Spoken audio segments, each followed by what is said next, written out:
Ratusan rumah di Karawang terendam banjir usai 2 hari dilanda hujan.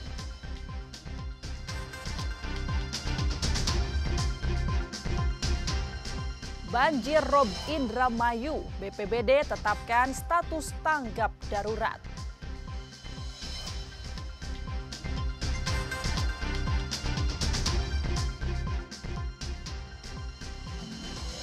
Banyak jalan berlubang, pengelola tol Cipali minta maaf.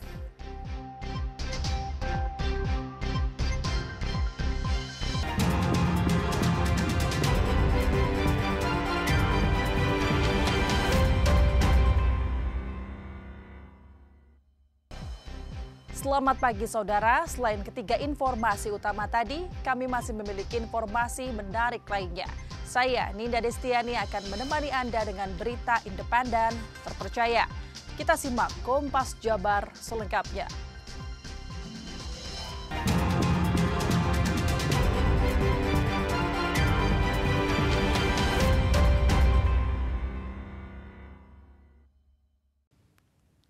Ratusan rumah di sejumlah desa Karawang di Jawa Barat terendam banjir yang disebabkan oleh curah hujan tinggi selama 2 hari.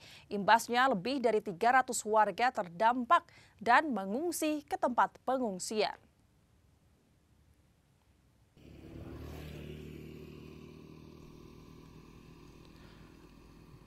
Akibat dari tingginya curah hujan yang terjadi di Karawang, Jawa Barat, 3 desa di Karawang terendam banjir dengan ketinggian air mulai dari 50 cm hingga 80 cm. Ketiga desa yang terendam banjir diantaranya Desa Banyu Asih, Kecamatan Banyusari, Desa Puspasari, Kecamatan Pedes, dan Desa Karangligar, Kecamatan Teluk Jambe Barat. Dari total 3 desa tersebut, kondisi banjir terparah terjadi di Desa Karangligar, Kecamatan Teluk Jambe Barat, dengan ketinggian air banjir mencapai hampir 1 meter dan total warga terdampak mencapai 210 jiwa. Sebagian dari korban banjir saat ini telah mengungsi ke sejumlah tempat dan beberapa korban banjir lainnya bertahan.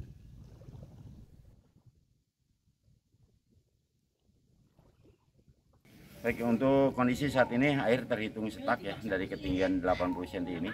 Untuk rumah sendiri terhitung ada 70 rumah, 60 kakak, jadi 180-an jiwa. Baik. Mereka mengungsi atau gimana Pak yang terdampak? Untuk sementara mereka masih bertahan di rumah tetangga dan saudara yang masih aman dan beberapa udah di masjid.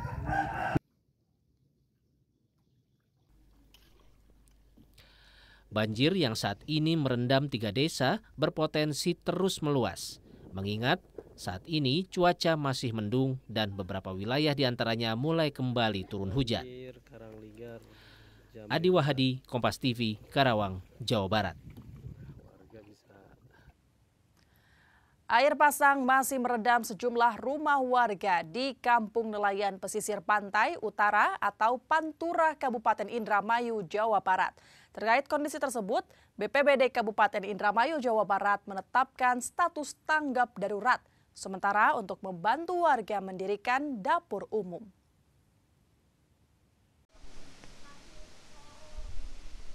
Hingga Rabu sore 29 Januari 2025 kemarin, kondisi banjir rob atau air pasang masih merendam sejumlah rumah warga di Kampung Nelayan, Blok Kibuyut, Desa Eretan Kulon, Kecamatan Kandang Haur, Kabupaten Indramayu, Jawa Barat. Dengan kondisi ini, Badan Penanggulangan Bencana Daerah Kabupaten Indramayu, Jawa Barat menetapkan status tanggap darurat untuk banjir rob yang terjadi di Desa Eretan Kulon, Kecamatan Kandang Haur ini. Sementara untuk membantu warga korban banjir rob atau air pasang di Desa Eretan Kulon, Kecamatan Kandang Haur, Kabupaten Indramayu, Jawa Barat, BPBD Kabupaten Indramayu mendirikan dapur umum. Tanggap darurat, ya. Dengan TD tadi kami kaji cepat, ada 7 tadi, nanti kita kaji ulang lagi dengan SKTD, sehingga nanti muncul adalah pengkajian kebutuhan pasca bencana. Ketika jatuh pasna, jelas kita sudah lintas SKPD. BPBD tugasnya adalah mengkoordinasikan mana bagiannya PU, mana bagiannya Kimrun, mana bagiannya Dinas Sosial. Nanti kita akan selesaikan. Ya, itu setelah ini selesai. Nanti tugas pertama kami adalah selamatkan warga masyarakat dulu sekarang.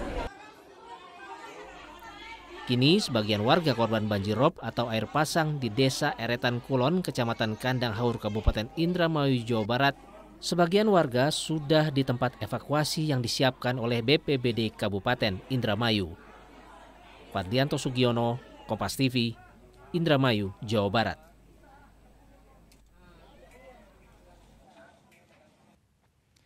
Viral di media sosial, terjadi kerusakan jalan berlubang di Tol Cipali, membuat sejumlah pengendara alami kerusakan kendaraan seperti pecah ban, palak rusak hingga kecelakaan. Dengan kondisi itu, pihak pengelola tol Astra Infratol Road Cipali meminta maaf atas ketidaknyamanan tersebut. Sementara Wamen PU Diana Kusumastuti, dari pemeriksaan yang di lapangan, perbaikan sudah dilakukan di jalan berlubang di Tol Cipali. Ini orang pada ganti ban nih. Video yang direkam seorang pengendara memperlihatkan sejumlah kendaraan harus menepi karena mengalami ban bocor maupun kerusakan pelg karena melindas jalan berlubang di Tol Cipali. Terkait viralnya video tersebut, pihak pengelola Tol Cipali langsung melakukan upaya perbaikan jalan yang rusak dan berlubang. Perbaikan yang dilakukan dengan sistem tambal sulam jalan di titik yang berlubang, baik lubang berdiameter 10 hingga berdiameter 1 meter. Selama perbaikan dilakukan penutupan jalan satu jalur di lokasi jalan rusak. Sementara pihaknya meminta maaf atas ketidaknyamanan tersebut bagi pengguna jalan selama berkendara di jalur Tol Cipali akibat jalan yang rusak.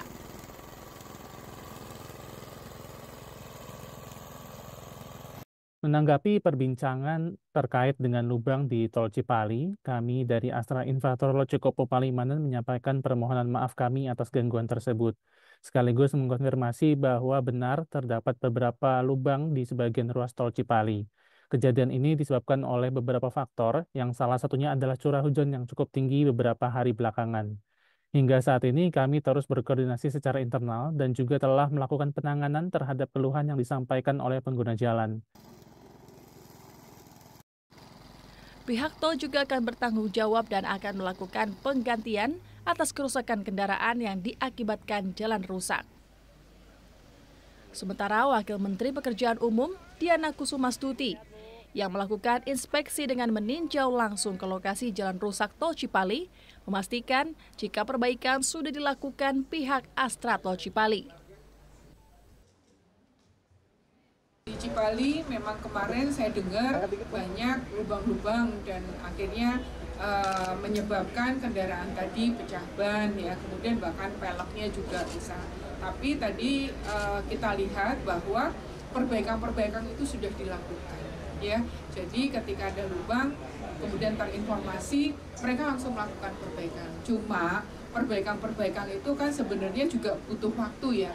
Semen kalau dilakukan atau aspal nggak bisa langsung, tapi ini kepadatan dari jalur ini kan sangat padat sekali, ya. Jadi mungkin kita akan tutup atau seperti apa. Tapi kalau tutup ya mesti harus koordinasi dengan Korlantas juga, karena kepadatan lalu lintas kalau kita tutup satu jalur, nah ini kan kepadatan pun juga sudah. Nah ini saya mohon nanti teman-teman BUJT dan juga Korlantas bisa berkoordinasi untuk kelancaran dari arus.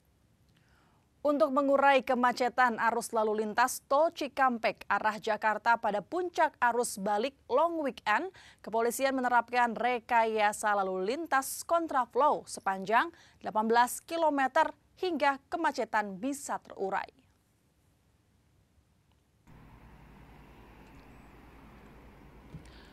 Penerapan rekayasa lalu lintas di Tol Cikampek pada puncak arus balik long weekend Rabu malam 29 Januari 2025 kemarin dapat mengurai kemacetan kendaraan dari arah Cikampek menuju Jakarta hingga arus lalu lintas terpantau ramai dan lancar.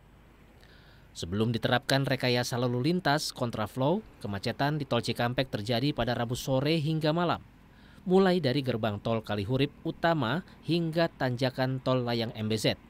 atau lebih dari 20 km. Kemacetan tersebut terjadi akibat dari lonjakan kendaraan arus balik libur panjang akhir pekan, peringatan Isra Mi'raj dan perayaan Tahun Baru Imlek. Dan hari ini adalah puncak arus balik.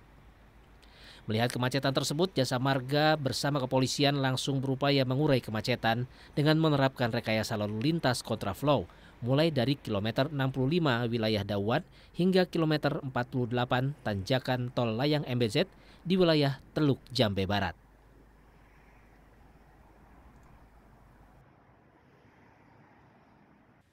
Informasi terkait libur panjang, informasi selengkapnya akan kami hadirkan usai jeda, tetaplah di Kompas Jabar.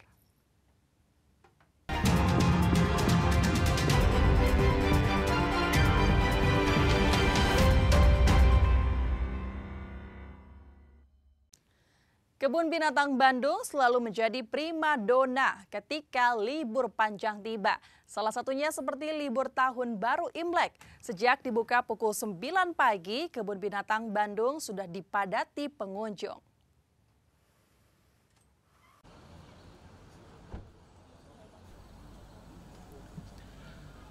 Pada hari libur panjang kemarin, Kebun Binatang Bandung dipadati oleh pengunjung. Sejak dibuka pukul 9 pagi, pengunjung terus berdatangan dan diprediksi akan semakin padat demi memanfaatkan momen libur Tahun Baru Imlek bersama keluarga sambil menikmati suasana Kebun Binatang Bandung. Selain dapat melihat koleksi satwa, pengunjung juga bisa langsung berinteraksi dengan sejumlah satwa dengan memberi makan dan berfoto bersama. Selain itu, setiap harinya akan ada animal show yang digelar 2 kali dalam sehari. Tidak hanya pengunjung dari kota Bandung, pengunjung pun berdatangan dari luar kota Bandung. Seperti wisatawan asal Majalengka yang satu ini, rela datang pagi hari bersama keluarga untuk melihat koleksi satwa sekaligus mengedukasi anak-anak.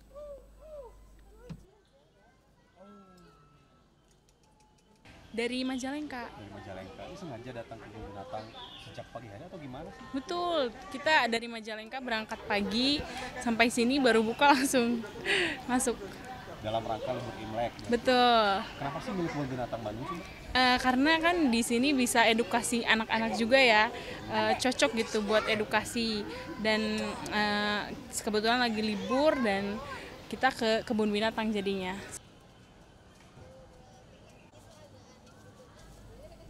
Menurut Humas Kebun Binatang Bandung, Aan Sulhan mengatakan, pada momen libur panjang jumlah pengunjung meningkat signifikan.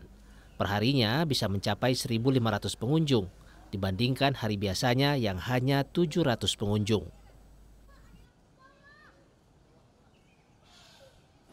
Target kita dalam 5 hari kunjungan itu perharinya itu 1.500, ternyata terlampaui. Jadi kita merasa ya bahagialah karena ternyata Bandung Zoo menjadi salah satu tujuan wisata favorit wisatawan atau warga Bandung. Perharinya berapa Pak dari 5 hari kemarin? Kita itu dari Sabtu sampai hari Selasa kemarin itu udah 7.000-an Kang. Ya target kita hanya 6.000 tapi ternyata sudah melampaui sekitar 1.000-an, jadi sekitar 7.000-an dari sampai sore kemarin. Diprediksi hingga akhir pekan, jumlah pengunjung Kebun Binatang Bandung akan semakin meningkat. Tim Liputan, Kompas TV, Bandung, Jawa Barat.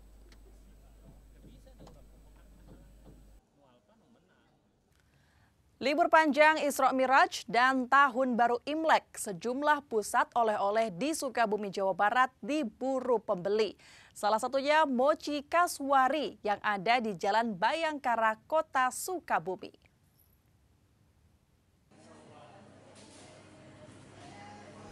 Pusat oleh-oleh Mochi Lampion Kaswari di Kota Sukabumi, Jawa Barat dipadati ribuan pembeli selama libur panjang perayaan Isra Mi'raj dan Tahun Baru Imlek 2025. Banyak wisatawan yang selesai berlibur ke berbagai destinasi wisata di Sukabumi berkunjung ke pusat oleh-oleh untuk membeli mochi yang memang merupakan makanan khas dari Sukabumi. Di sini banyak varian mochi yang baru. Sebagian besar pengunjung tetap memilih mochi keranjang bambu sebagai pilihan utama untuk dibawa ke kampung halaman sebagai oleh-oleh.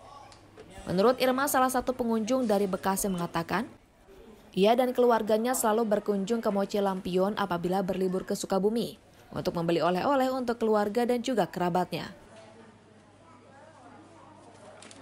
Udah sering kesini? Sering banget. Beli mochi? Iya, udah pasti kesini. Kalau ke Sukabumi beli mochi? Iya. Biasanya yang dicari mochi apa? Biasanya kalau yang Nutella. Rasa Nutella, iya. Berarti keluarga di Bekasi suka itu? Iya, emang paling biasanya emang Nutella belinya nggak pernah yang lain. Sementara itu, Ari Irawan selaku manajer operasional Mochi Lampion mengatakan, selama libur panjang perayaan Isra Mi'raj dan Tahun Baru Imlek ini, penjualan meningkat hingga 50% dari hari biasanya. Hal ini menunjukkan tingginya minat masyarakat terhadap produk tersebut, yang semakin populer sebagai pilihan cemilan khas saat berkumpul dengan keluarga dan kerabat. Alhamdulillah di Mochi Lampion lonjakan untuk pengunjungnya sekitar 50% seperti biasanya. Biasanya yang datang ke sini dari mana saja kan? Untuk pengunjungnya kita kayaknya wisatawan dari luar kota kebanyakan yang pengen berlibur kayaknya dan memang mencari oleh-oleh khas Sukabumi juga gitu. Ari memprediksi tingkat kunjungan akan terus meningkat hingga hari Minggu ke depan karena banyaknya karyawan dan karyawati yang masih mengambil cuti tambahan. Andres Muhtar, Kompas TV, Sukabumi, Jawa Barat. Informasi dari dunia olahraga akan hadir setelah jeda. Tetaplah di Kompas Jabar.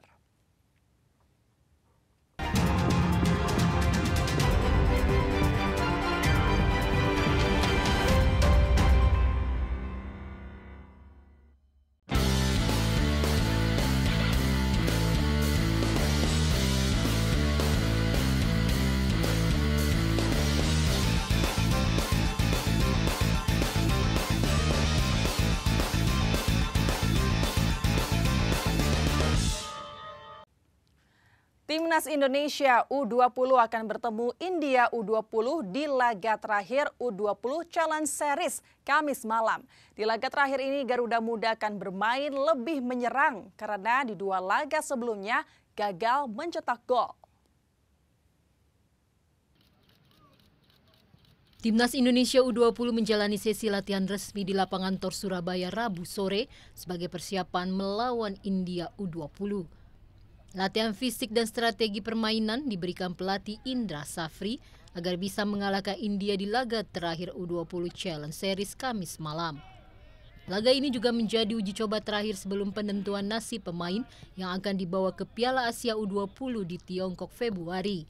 Dari 28 pemain akan diseleksi menjadi 23 pemain yang didaftarkan untuk Piala Asia U20. Menurut pelatih Timnas Indonesia U20 Indra Safri, selain akan bermain menyerang, di laga lawan India nanti juga akan menurunkan pemain yang belum pernah diturunkan di dua laga awal. Dari 28 pemain, ada 2 pemain yang belum pernah diturunkan selama mini turnamen ini. Salah satunya pemain asal Semen Padang Gala Pagamo. Kalau dihubungkan dengan besok, mungkin gimana kita main? Kita akan coba main besok dari komposisi yang ada, kita coba komposisi yang lain, apakah nanti komposisi ini, apakah ini yang akan menjadi komposisi terbaik. Tetapi tetap 3 pertandingan ini alhamdulillah kita sudah dapat kesimpulan dari 28 pemain ini, minus 2 pemain yang besok kita masih coba, nanti akan kita tetapkan di tanggal 1, karena tanggal 3 itu semua negara peserta Piala Asia sudah harus mendaftarkan 23 pemain mereka dengan wajib 3 kiper. Jadi alhamdulillah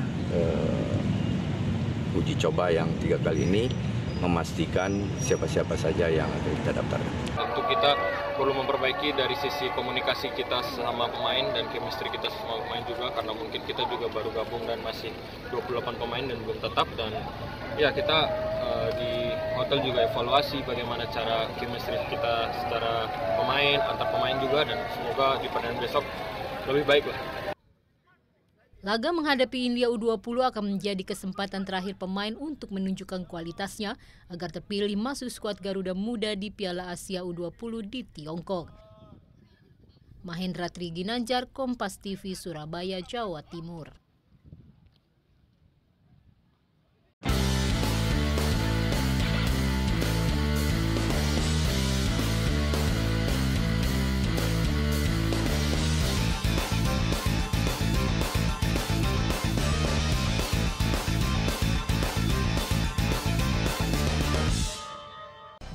Saudara, dengan berakhirnya informasi tadi sekaligus mengakhiri Kompas Jabar episode hari ini.